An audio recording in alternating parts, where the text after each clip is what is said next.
Hi friends, welcome to our channel డేగా విహారీ.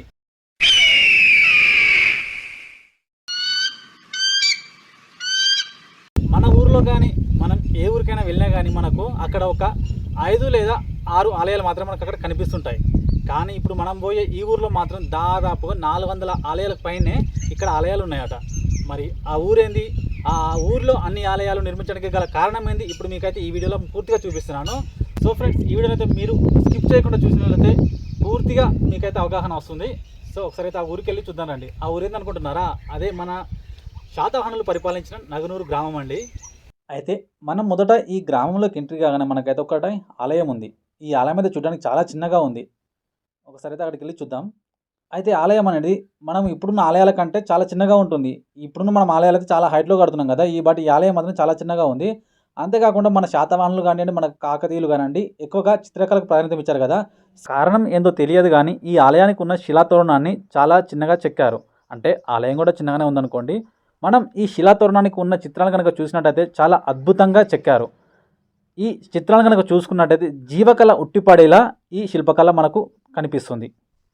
ఒకసారి మనం ఇక్కడ చూడొచ్చు క్లియర్గా ఎంత అందంగా అద్భుతంగా ఉన్నాయో ఈ చిత్రాలు. కింది వైపున ఎంత బాగా చెక్కారో అలాగే శిలాతోరణానికి పై వైపున కూడా చాలా బాగా చెక్కారు. ఇక్కడ విగ్రహం ఉంది, అలాగే ఇక్కడ ఒక విగ్రహం కూడా ఉంది. ఎంత అద్భుతంగా ఈ శిలాతోరణానికి చిత్రాలను చెక్కారంటే ఒకసారి మీరే చూడండి ఎంత బాగా చెక్కారో. మనం ఇక్కడ నుంచి అయితే లోపలికి వెళ్ళైతే ఒక గుడి యొక్క నిర్మాణం చూద్దాం. గుడి నిర్మాణం ఏ విధంగా ఉంది, అలాగే గుడి లోపల ఉన్న శివలింగాన్ని మనం దర్శించుకుందాం.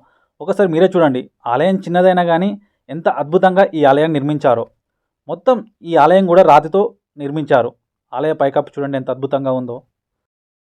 మనం లోపలికి వచ్చినాక కూడా మనకి ఇక్కడ ఇంకొక దర్వాజా కనిపిస్తుంది. ఈ దర్వాజాను కూడా చాలా అందంగా అద్భుతంగా చెక్కారు. ఒకసారి మీరే చూడండి. అయితే ఇక్కడ ఉన్న దర్వాజాకి అయితే లాక్ వేసి ఉంది. మేమైతే గేట్ యొక్క లాక్ తీసుకుని మేము లోపలికి వెళ్ళినాక మనకు మొదట నందీశ్వరుడు కనిపిస్తాడు. నందీశ్వరుని చూసుకున్న తర్వాత గర్భగుడిలో ఉన్న మూలవిరాట్ని అయితే ఒకసారి చూద్దాం. అయితే ఇక్కడ గర్భగుడిలో ఉన్న మూలవిరాట్కి మాత్రం ఒక ప్రత్యేకత ఉంది. అదేంటంటే అన్ని ఆలయాల కంటే ఈ ఆలయంలో ఉన్న మూలవిరాట్కు వెండితో చేసిన 3 నామాలు, కళ్ళు, ముక్కు, నోరును ఈ మూలవిరాట్కు అమర్చారు. ఈ మూలవిరాట్ను చూస్తే సాక్షాత్తు పరమశివుని శిరస్సే ఈ ఆలయంలో ఉన్నదా అన్నట్టు ఇక్కడి మూలవిరాట్ మనకు దర్శనమిస్తుంది. ప్రస్తుతానికి గ్రామంలో ఎన్ని ఆలయాలు ఉన్నాయైతే ఖచ్చితంగా చెప్పలేను, బట్ ఉన్న ఆలయాలు మాత్రం మీకు ఖచ్చితంగా చూపిస్తాను. ఇప్పుడు మీకు చూపించింది నంబర్ 1. ఆ ఆలయం నుంచి కొద్దిగా ముందుకు రాగానే మనకి ఇక్కడ ఇంకొక ఆలయం కనిపిస్తుంది. ఆ ఆలయం అంటే శ్రీ లక్ష్మీనారాయణ స్వామి దేవస్థానం.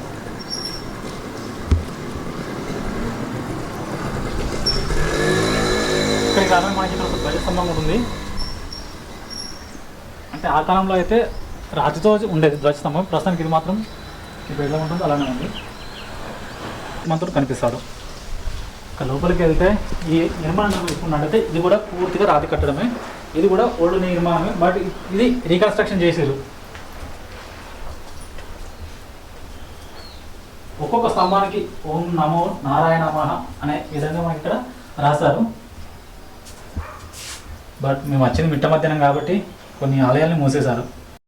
ఒకప్పుడు 400 దేవాలయాలు ఉన్న ఈ గ్రామంలోనే ఇప్పుడు ఒక కొత్త ఆలయాన్ని నిర్మిస్తున్నారు. అది కూడా త్రికుటాలయం. అంటే ఈ త్రికుటాలయం ఇంతవరకు ఈ గ్రామంలో ఉన్న త్రికుటాలయాన్ని పోలి ఉంటుంది ఈ ప్రస్తుతం నిర్మిస్తున్న ఈ ఆలయం. అంటే ఈ ఆలయం పూర్తిగా నిర్మాణ పనుల్లో ఉండడం వలన ఆలయం చుట్టూ పూర్తిగా కందకం తీయబడి ఉంది. ఈ కందకం చాలా వెడల్పుతో ఉండడం వలన మేము ఆలయం లోపలికి వెళ్ళడానికి వీలు లేకుండా పోయింది. సో మా దగ్గర ఉన్న డ్రోన్ కెమెరాతో క్యాప్చర్ చేసిన విజువల్స్ని మీకు ఈ వీడియోలో చూపిస్తున్నాను. ఒకసారి మీరే చూడండి ఎంత అందంగా అద్భుతంగా ఈ ఆలయం నిర్మిస్తున్నారు.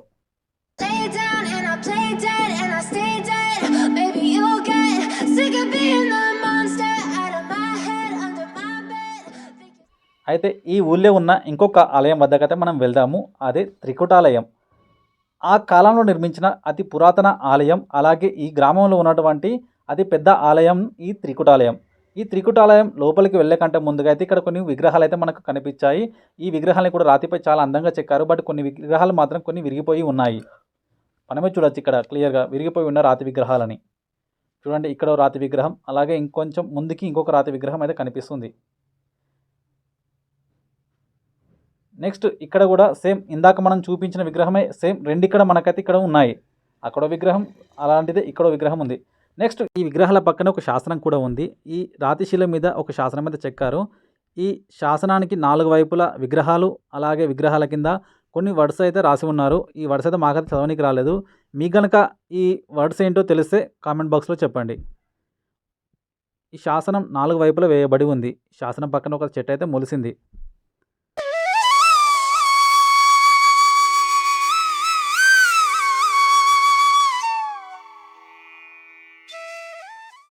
ఇక్కడ ఉన్న శాసనానికి పక్కన ఒక శివలింగం అయితే కనిపించింది. దాన్ని కూడా ఒకసారి మీరు చూడండి. సరే, మనమైతే త్రికుటాలయం లోపలికి వెళ్ళైతే ఆలయ నిర్మాణం కానీ, త్రికుటాలయం లోపల ఉన్న విగ్రహాలను మనమైతే పూర్తిగా చూద్దాం. ఒకసారి అయితే లోపలికి వెళ్ళి చూద్దాం రండి. ఇక్కడ గుడి ముందర మనకైతే కూడా కనిపిస్తుంది. ఐ థింక్ ఇది గుడి పైకప్పు అనుకుంటా. అది విరిగిపోయి వచ్చి ఇక్కడ ఉంది. ఇదే మీకు చూపించబోయే ప్రధాన ఆలయం. ఇదే త్రికుటాలయం. అయితే ఈ ఆలయంలో 3 గుళ్ళు ఉంటాయి. 3 గుళ్ళలో కూడా 3 శివలింగాలు ఉంటాయి. అయితే ముందుగా మీకైతే ఈ ఆలయ నిర్మాణం కానీ, ఈ యొక్క స్ట్రక్చర్ కానీ చూపిస్తాను రండి.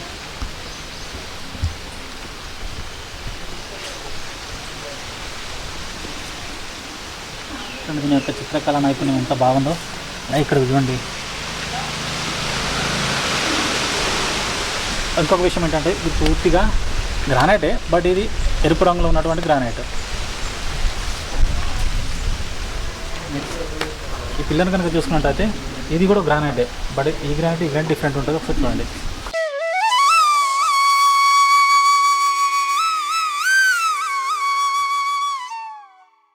ఇప్పుడు మనమైతే ఇదే ప్రధాన ద్వారం. అయితే ఈ ప్రధాన ద్వారం పై భాగం మాత్రం మనకి ఇక్కడ విరిగిపోయింది. ఒకసారి లోపలికి చూద్దాం. ఈ గ్రామంలో ఒకప్పుడు 400 ఆలయాలు ఉండేవని, అందుకని నన్నూరు అని పేరు వచ్చిందని ఒక కథనం. అలాగే ఊరికి పూర్వం నగరూరు అని పేరు ఉండేది.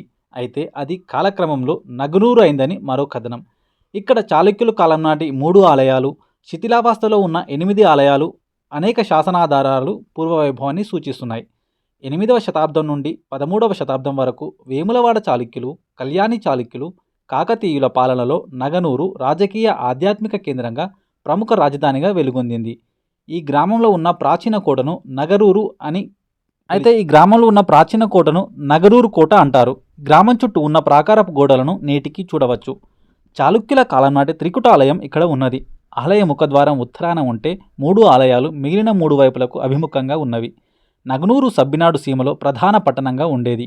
కాకతీయులకు ముందు ఈ ప్రాంతాన్ని స్థానిక నాయకులు పరిపాలించారు.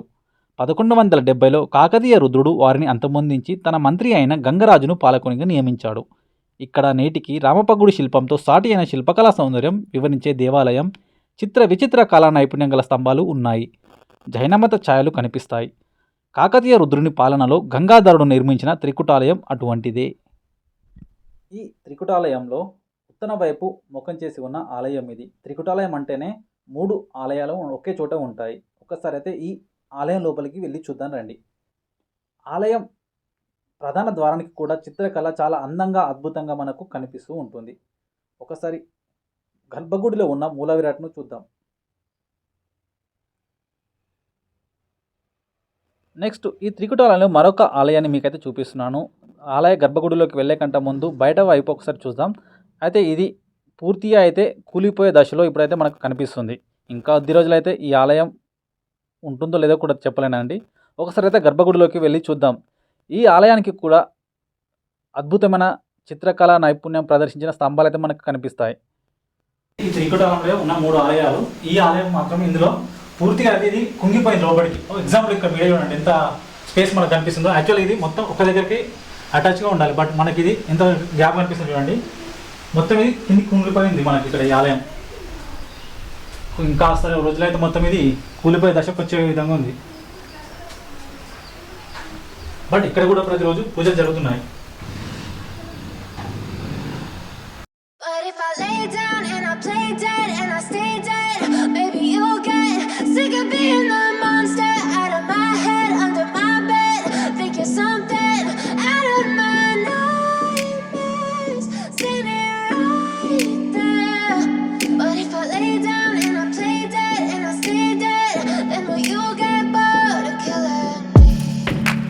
Silhouettes of you are like a taunt.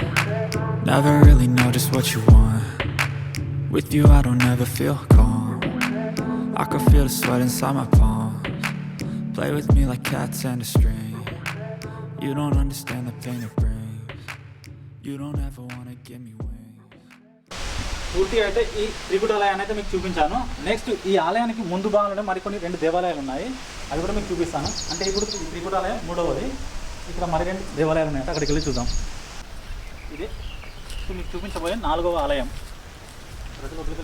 ఆలయానికి వెళ్ళి కరెక్ట్గా తవ్వలేదు, బట్ ఇగో ఇది మొత్తం చెట్లతో నిండిపోయి ఉంది. ఒకసారి ఈ చెట్లకి వెళ్ళి చూద్దానండి.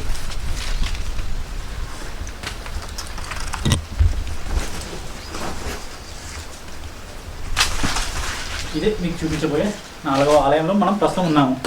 ఒకసారి దీని నిర్మాణం కూడా చూడండి, ఇంత కళ నైపుణ్యం ఉన్నది. ఇదే గర్భగుడికి వెళ్ళే మెయిన్ గేట్.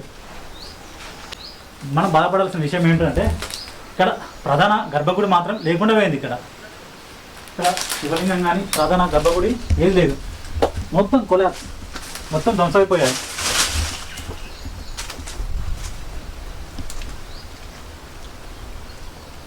మొత్తం చెల్ల చెదరి ఉన్న రాళ్ళు, స్తంభాలు.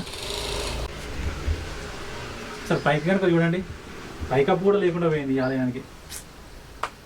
చాలా బాధపడాల్సిన విషయం ఇదైతే. ఒకసారి రాండి ఇక్కడ. ఇది మా అంటే ఎన్నో రోజులు కూడా ఉండదనుకుంటున్నాను ఇది కూలిపోవడానికి. చాలా దగ్గర రోజుల్లోనే ఉంది ఇది ఇరిగిపోవడానికి.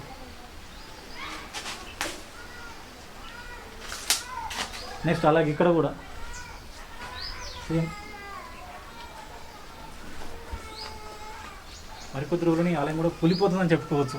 అయితే మీకు 4 ఆలయాన్ని చూపించాను, ఇది కూడా పూర్తిగా ధ్వంసమైపోయింది. ఆల్మోస్ట్ ఏదో ఒక 40-50% మాత్రం మిగిలింది. ఈ గుడి పక్కన మనకి ఇంకొక ఆలయం ఉందట, అక్కడికి చూద్దాం. పక్కనే ఉంది ఈ ఆలయం కూడా.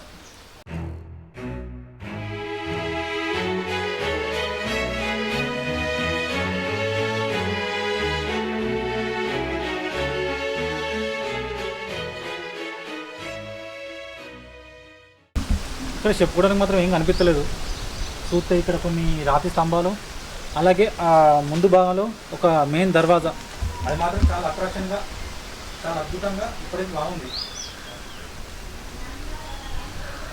చెల్ల చెల్లువైన ఈ ఆలయానికి వాడిన మరి ఇంతటి చరిత్ర కలిగిన ఈ ఆలయాలు ధ్వంసమయ్యాయా, లేకపోతే వీటిని వాటంతలావే విరిగిపోయాయా, అది మాత్రం అర్థం కావడం లేదు. వాటెవరైతే రానున్న తరాలకు మాత్రం మనం చూపించాల్సిన సంపద ఏది లేకుండా పోతుంది. నెక్స్ట్ ఈ గ్రామంలో ఉన్న మరొక దేవాలయాన్ని అయితే మీకు చూపిస్తాను. ఒకసారి ఆలయం గుడి వద్దకి వెళ్తున్నానండి. ఈ ఆలయం కూడా కూలిపోయే దశలోనే ఉంది. ఈ ఆలయంలో అయితే ఈ ఆలయంలో 2 దేవాలయాలు ఉన్నాయి, పక్క పక్కనే 2 దేవాలయాలు ఉన్నాయి. చూడడానికి మాత్రం మొత్తం చెత్తతో నిండిపోయిన ఈ ఆలయాలు. ఈ ఆలయంలో ఎటువంటి విగ్రహాలు లేకుండా ఈ ఆలయం అయితే ఇప్పుడు మనకు కనిపిస్తుంది. ఈ ఆలయానికి చెక్కిన దర్వాజాకైతే మంచి చిత్రకళ నైపుణ్యాన్ని ప్రదర్శించారు. ఒకసారి అయితే మీరు ఆలయం యొక్క ఫుల్ స్ట్రక్చర్ని చూసేసేయండి. అయితే గుడి ముందు ఉన్న ఒక పెద్ద బండరాయికి కొన్ని విగ్రహాలను అయితే చెక్కి ఉంచారు. అంటే ఈ బండరాయికి ఇరువైపులా ఈ విగ్రహాలు అయితే మనకు కనిపించాయి.